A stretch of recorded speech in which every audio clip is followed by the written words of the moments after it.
So you know how Chinese is just picture writing? There's more to this story.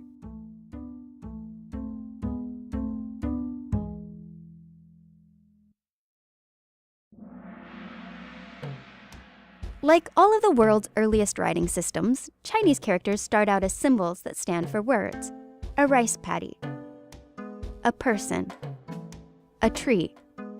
These are logographs, and they let you depict specific language pieces to write what you mean. But instead of requiring different characters for every word, the handy rebus principle lets you write other things that sound like the logograph to write what you say. Sure, you could use the rebus sounds like principle to write any sound in your language, but please consider this symbol and answer the question that follows. Does it mean sun, soon, sun, or sown? Oh my, did rebus writing get you into a bit of trouble here? When we see this character, we could read it as a plain old logograph, according to its meaning, or any of these rebus ways, following its pronunciation. Which one should you choose? Think a bit outside of the jade box here and take the lead of this Han scribe. His solution is elegant. Don't choose one, use both systems together. What's that behind his back?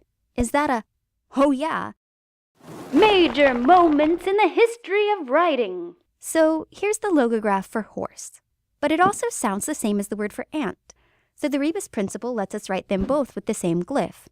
Confusing? Not if you add the logograph for insect next to the sound-alike character. This says it's pronounced like horse, which it is, but that its meaning has something to do with insect. You don't read the extra character, it's a meaning hint, determining how to read the sound character. So it's called a determinative. One more Mandarin example. This logograph means moon, which happens to be pronounced yue.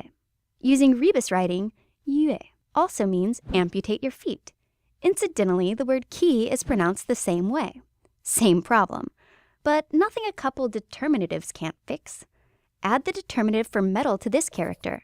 Add knife to that one. And let's leave the moon be, because that's already what it means. Here again, the sounds like reading of a character gives you its phonetic component. This extra logograph clues you into its meaning, its semantic component. Together, they form a unit, a whole character with a clear meaning and a clear pronunciation. Determinatives are very common in Chinese characters, natively called Han characters. In fact, since they hint at the character's root meaning, its radix, Han determinatives get called radicals. Bringing back the character's sun, it can be pronounced many ways, true. But add a determinative, a silent helper character, and you can quickly narrow down its meaning. These extra determinatives avoid ambiguous readings. Which one is the sun in the sky? Which is a father's son? Which one means soon?